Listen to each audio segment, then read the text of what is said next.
Assalamualaikum warahmatullahi wabarakatuh. Bayangkan sebuah kerajaan megah yang berdiri di tanah Aceh lebih dari 1000 tahun yang lalu. Sebuah peradaban yang harum namanya, bukan hanya karena kejayaannya, tetapi juga karena kekayaan rempah yang mengalir hingga ke istana-istana Persia, Arab, dan Romawi. Namun, di balik kejayaan itu, ada sosok seorang wanita agung putro manyang seulodong yang perannya sering terlupakan. Jika Cleopatra dikenal karena intriknya yang menggulingkan penguasa, Putro Manyang Seulodong justru mengangkat suaminya menjadi raja besar yang mendirikan kerajaan Islam pertama di Nusantara. Siapa sebenarnya wanita luar biasa ini? Bagaimana ia menginspirasi para ratu besar Aceh hingga Ratu Tajul Alam Safiatuddin, Cut Nyak Dien dan Laksamana Malahayati? Mari kita mengungkap kisahnya dalam perjalanan sejarah yang penuh kejayaan.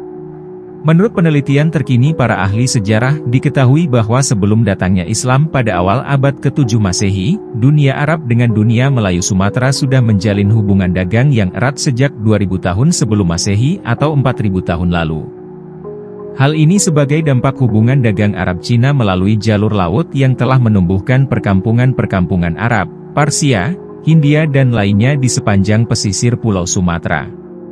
Karena letak geografisnya yang sangat strategis di ujung barat Pulau Sumatera, menjadikan wilayah Aceh sebagai kota pelabuhan transit yang berkembang pesat, terutama untuk mempersiapkan logistik dalam pelayaran yang akan menempuh samudra luas perjalanan dari Cina menuju Persia ataupun Arab. Di antara pelabuhan transito sekaligus kota perdagangan adalah Barus, Fansur, Lamri, Jeumpa dan lainnya dengan komoditas unggulan seperti kafur, yang memiliki banyak manfaat dan kegunaan. Komoditas ini telah melambungkan wilayah asalnya dalam jajaran kota pertumbuhan peradaban dunia. Kafur Barus, Kafur Fansur, Kafur Barus min Fansur yang telah menjadi idiom kemewahan para raja dan bangsawan di Yunani, Romawi, Mesir, Persia dan lainnya. Kedudukan Barus Fansur lebih kurang seperti kedudukan Paris saat ini yang terkenal dengan inovasi minyak wangi mewahnya. Kerajaan Jeumpa Aceh, berdasarkan ikhtisar Raja Jeumpa yang ditulis Ibrahim Abduh, yang disadurnya dari Hikayat Raja Jeumpa adalah sebuah kerajaan yang benar keberadaannya pada sekitar abad ke-7 Masehi yang berada di sekitar daerah perbukitan mulai dari pinggir sungai Peudada di sebelah barat sampai pantai Krueng Peusangan di sebelah timur. Istana Raja Jeumpa terletak di desa Belang Seupeueng yang dipagari di sebelah utara, sekarang disebut Cot Cibrek Pinto Eubeuet. Masa itu desa Belang Seupeueng merupakan permukiman yang padat penduduknya dan juga merupakan kota bandar pelabuhan besar, yang terletak di Kuala Jeumpa. Dari Kuala Jeumpa sampai Belang Seupeueng ada sebuah alur yang besar, biasanya dilalui oleh kapal-kapal dan perahu-perahu kecil. Alur dari Kuala Jeumpa tersebut membelah desa Cot Bada langsung ke Cot Kat Abeuk Usong. Menurut legenda yang berkembang di sekitar Jeumpa, sebelum kedatangan Islam di daerah ini sudah berdiri salah satu kerajaan Hindu purba Aceh yang dipimpin turun-temurun oleh seorang Meurah dan negeri ini sudah dikenal di seluruh penjuru dan mempunyai hubungan perdagangan dengan Cina, India, Arab dan lainnya. Sekitar awal abad ke-8 Masehi datanglah seorang pemuda tampan yang dikenal dengan Syahrian Shah Salman Al-Farisi atau Sasaniyah Salman Al-Farisi, sebagaimana disebut dalam silsilah keturunan Sultan-Sultan Melayu, yang dikeluarkan oleh Kerajaan Brunei Darussalam dan Kesultanan Sulu Mindanao. Dan juga disebutkan dalam silsilah Raja-Raja Aceh Darussalam oleh Dinas Kebudayaan Aceh. Sebagian ahli sejarah menghubungkan silsilah Pangeran Salman, dengan keturunan dari Sayyidina Hussein radhiyallahu anhu, cucunda Nabi Muhammad, yang telah menikah dengan putri Maharaja Persia bernama Syahribanun.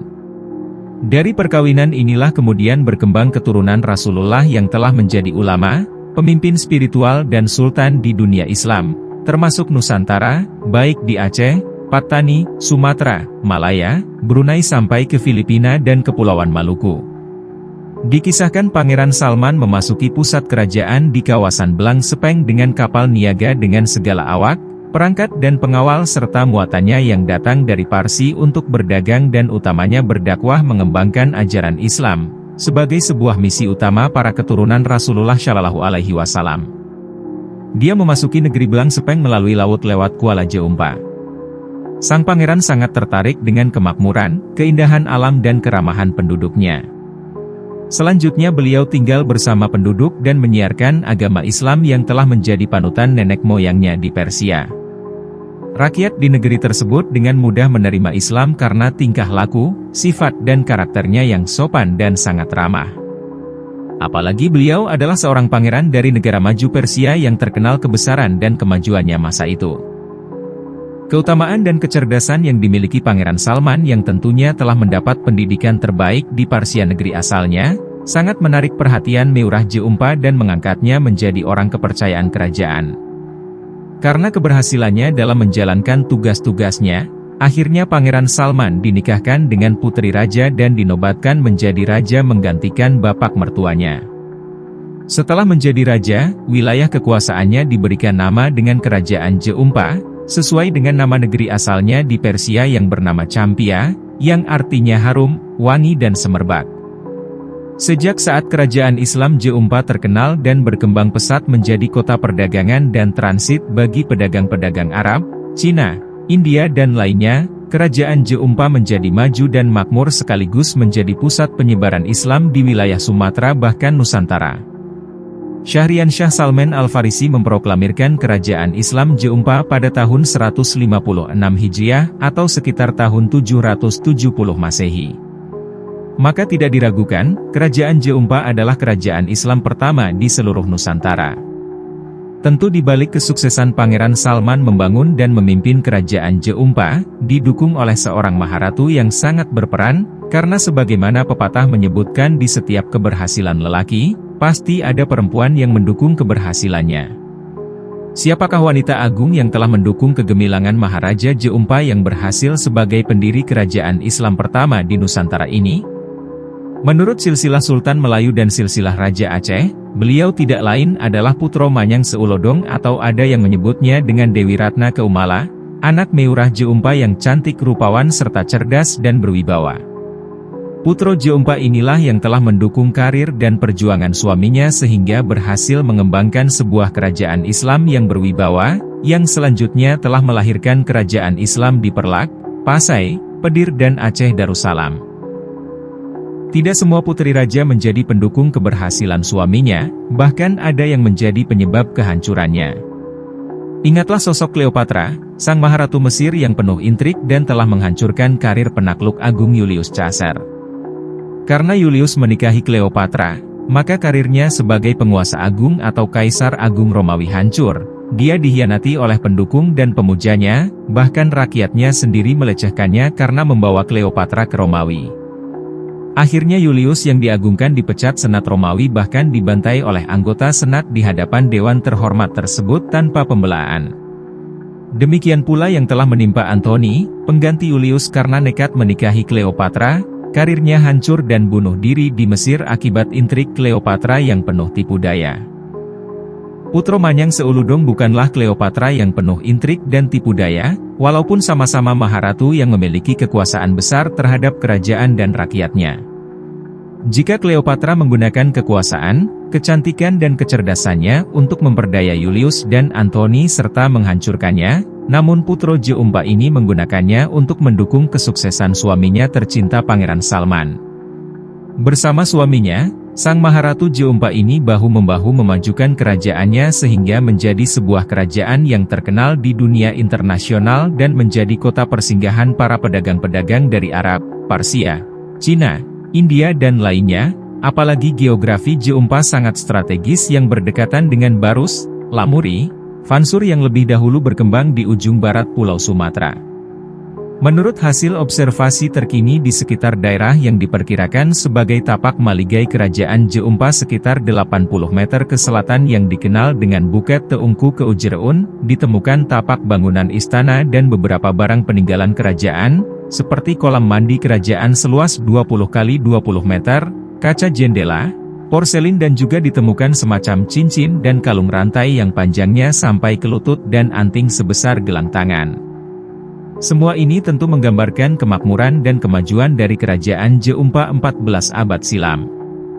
Maharatu Manyang Seulodong bukan hanya berhasil menjadi pendamping suaminya dalam membangun kerajaan Jeumpa, tetapi juga berhasil menjadi seorang pendidik agung yang telah melahirkan anak-anak yang melanjutkan perjuangannya menyebarkan dakwah Islamiyah. Sebagai seorang ibu, sudah sepatutnya Maharatu Jeumpa ini dibanggakan, karena telah berhasil mencetak pemimpin-pemimpin agung untuk agama dan bangsanya. Sang Maharatu dikaruniai beberapa orang anak yang menjadi raja dan ratu yang sangat berpengaruh dalam perjalanan sejarah pengembangan Islam Nusantara. Anak beliau bernama Syahripoli adalah pendiri dari Kerajaan Poli yang selanjutnya berkembang menjadi Kerajaan Pidiar di wilayah Pidi sekarang yang wilayah kekuasaannya sampai ujung barat Sumatera. Syahri Tanti mengembangkan kerajaan yang selanjutnya menjadi asas berdirinya Kerajaan Samodra Pasai. Syahri Dito, yang melanjutkan mengembangkan Kerajaan Jeumpa. Syahri Nui menjadi Meurah dan pendiri dari Kerajaan Perlak. Sementara putrinya Mahdum Tansyuri adalah ibu dari Sultan pertama Kerajaan Islam Perlak, Maulana Abdul Aziz Shah yang diangkat pada tahun 840 Masehi. Kecerdasan dan kecantikan Putro Jeumpa ini telah diwariskan kepada keturunannya yang menjadi lambang keagungan putri-putri Islam yang berjiwa penakluk dalam memperjuangkan tegaknya Islam di bumi Nusantara. Tidak diragukan bahwa Putro Manyang Seuludong telah menjadi inspirasi bagi perjuangan para ratu dan putro-putro Jeumpa sesudahnya. Dari keturunan beliaulah telah berkembang putri-putri Jeumpa yang terkenal kecantikan dan kecerdasannya ke seluruh kerajaan di Nusantara. Putri-putri Jeumpa telah menjadi lambang kewibawaan para ratu Islam di istana-istana Perlak, Pasai, Malaka bahkan sampai Majapahit sekalipun. Itulah sebabnya dalam perjalanan sejarah Aceh, senantiasa dipenuhi dengan wanita-wanita agung yang berjiwa patriotik dan penakluk serta membuat sejarah kegemilangannya masing-masing yang tidak pernah dicapai oleh wanita-wanita lainnya di Nusantara, bahkan di negeri Arab sekalipun. Dalam sejarah Aceh selanjutnya, tidak diragukan Putro Jeumpa Manyang Seuludong telah memberikan inspirasi kepada anak keturunannya, dan telah melahirkan wanita-wanita agung yang sangat berpengaruh dan memiliki harisma serta kecantikan. Di antaranya adalah Maharatu Kerajaan Perlak bernama Mahdum Tansyuri, Ibunda Maulana Abdul Aziz Shah, Sultan Perlak pertama, Maharatu Kerajaan Pasai bernama Nahri Shah, Maharatu Darwati, Dawarawati, yang menjadi Maharatu Majapahit, Ibunda Raden Fatah, Sultan Kerajaan Islam pertama di Tanah Jawa bernama Demak, Maharatu Tajul Alam Safiatuddin yang menjadi Maharatu Kerajaan Aceh Darussalam. Di samping itu ada yang menjadi Panglima Agung yang ditakuti musuh, seperti Laksamana Malahayati, Cut Nyak Dien, Cut Muetia dan lain-lainnya. Sepatutnya wanita-wanita agung inilah yang menjadi teladan bagi mereka yang memperjuangkan emansipasi wanita di Serambi Mekah ini. Bahwa kenyataannya, sebelum Barat melakukan emansipasi, wanita-wanita Aceh telah menikmati kesetaraannya secara maksimal sebagai seorang Maharatu dan Panglima tertinggi di bawah naungan kesempurnaan ajaran Islam, ketika wanita-wanita Barat masih dianggap sebagai budak pemuas oleh kaum lelakinya. Wajarlah jiwa wanita-wanita Barat itu menuntut haknya, tapi kenapa wanita Aceh membeo mengikutinya? Itulah paradoksnya, terkadang kita bangga dengan budaya dan sejarah asing namun melupakan keagungan budaya dan sejarah sendiri. Sejarah mencatat bahwa kejayaan sebuah peradaban tidak hanya dibangun oleh para raja dan panglima perang, tetapi juga oleh perempuan-perempuan hebat yang berdiri di belakang mereka. Putro Manyang Seulodong bukan hanya seorang permaisuri, tetapi juga pendukung setia, pemimpin bijaksana, dan ibu dari generasi penerus yang membawa Islam berkembang di Nusantara. Dari jejaknya, lahir ratu-ratu besar dan pahlawan perempuan yang mengukir sejarah Aceh dan Nusantara. Mereka bukan sekadar simbol, tetapi bukti bahwa perempuan memiliki peran besar dalam membangun peradaban. Semoga kisah ini menjadi inspirasi bagi kita semua untuk mengenal dan menghargai sejarah sendiri, bukan hanya terpukau oleh peradaban asing. Terima kasih sudah menonton video ini. Jangan lupa untuk like, komen, dan subscribe agar tidak ketinggalan kisah-kisah menarik lainnya. Bagikan juga video ini agar semakin banyak yang tahu tentang sejarah yang luar biasa ini. Sampai jumpa di video berikutnya. Wassalamualaikum warahmatullahi wabarakatuh.